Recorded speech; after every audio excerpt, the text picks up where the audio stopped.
Welcome to Democracy Now!, democracynow.org, The War and Peace Report. I'm Amy Goodman. Israel has leveled a 12-story apartment building and a 7-story office building as it continues its bombardment of Gaza.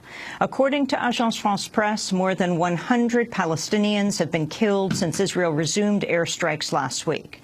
On Saturday and Sunday, Palestinian medics said at least 22 people were killed, including a 1-year-old girl and a mother and 3 children from the same family. Several Palestinians have been killed today, including a 3-year-old boy. On Friday, a 4-year-old Israeli boy was killed by a mortar near the Gaza border, becoming the first Israeli child killed in the nearly 7-week conflict. About 500 Palestinian children have been killed over the same period. In the occupied West Bank, a 14-year-old boy who was shot Friday during a protest against the Gaza assault has died from his wounds. On Sunday, Israeli Prime Minister Benjamin Netanyahu vowed to continue the airstrikes. Hamas will pay and pay heavily for its crimes. I call on the inhabitants of Gaza to evacuate immediately every site from which Hamas is carrying out terrorist activity. Every one of these places is a target for us. There has been talk today of a possible breakthrough that could lead to the resumption of talks between Israel and Hamas over another ceasefire, but nothing's been formally announced. Over the weekend, Hamas said it supports the push to bring the conflict before the International Criminal Court, a move that could expose both Hamas and Israel to probes into possible war crimes. Hamas official Mushir al-Masri said Israel has more to fear than Hamas. There is nothing to fear. The Palestinian factions are leading a legitimate resistance in keeping with all international laws and standards. All the nations resisted occupation.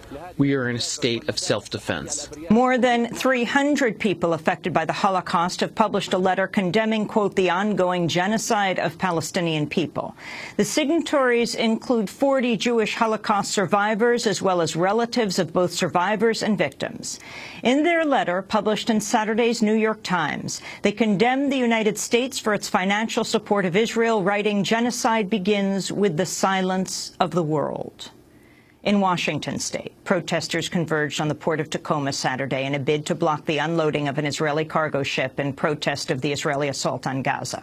One person was arrested. The Block the Boat action in Tacoma followed a similar campaign at the port of Oakland in California. Among those attending the protest in Tacoma was Cindy Corrie, whose daughter Rachel Corrie was crushed to death in Gaza by an Israeli army bulldozer March 16, 2003, while trying to protect a Palestinian home from demolition.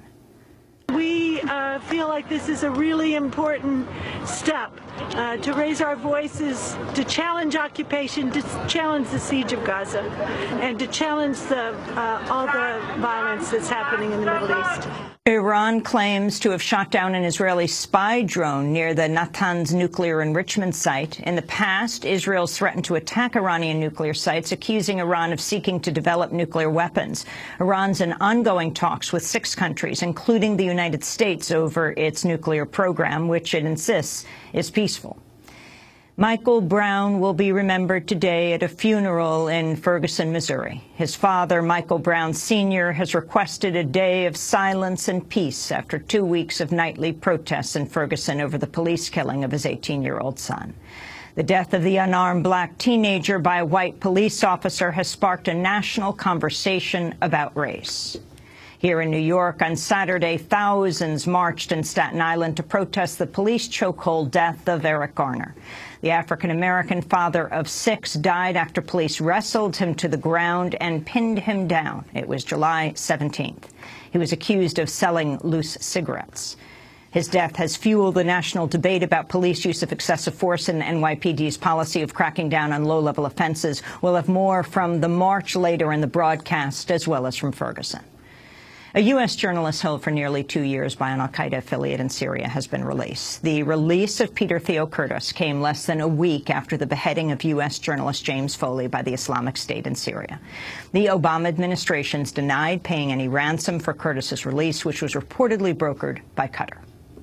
in northeast Syria. Militants from the Islamic State have stormed an air base and captured it from government forces. According to the Syrian Observatory for Human Rights, at least 346 Islamic State fighters and more than 170 members of government forces have died since Tuesday in the fight over Tabqa base. The Obama administration, meanwhile, is considering expanding its airstrikes against the Islamic State in Iraq to include targets inside Syria. We'll have more on Syria and Iraq with Vijay Prashad after headlines. Islamist militants in Libya say they've solidified control of the capital Tripoli after taking over the main airport and ousting rival militias. Libya is facing its worst violence since the U.S.-backed ouster of Muammar Gaddafi in 2011. The airport had already been closed for more than a month due to the fighting. The Democratic Republic of Congo has confirmed an outbreak of Ebola, which has killed at least 13 people. The country's health minister said the outbreak was not linked to the one impacting 4 countries in West Africa. That outbreak has killed more than 1,400 people, which the World Health Organization acknowledges as an underestimate. An epidemiology expert sent by the World Health Organization to Sierra Leone has contracted Ebola there, as has a British nurse who's been transported back to London. Sierra Leone has made harboring Ebola victims a crime punishable by up to 2 years in prison. In California, the San Francisco Bay Area has been rocked by its strongest earthquake in 25 years.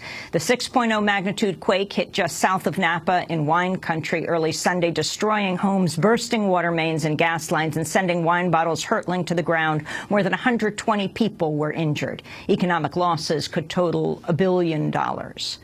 Kentucky Senator and possible Republican presidential candidate Rand Paul has criticized Hillary Clinton for her stance on war. Clinton voted for the 2003 U.S. invasion of Iraq and more recently criticized Obama for not acting more quickly to arm rebels in Syria.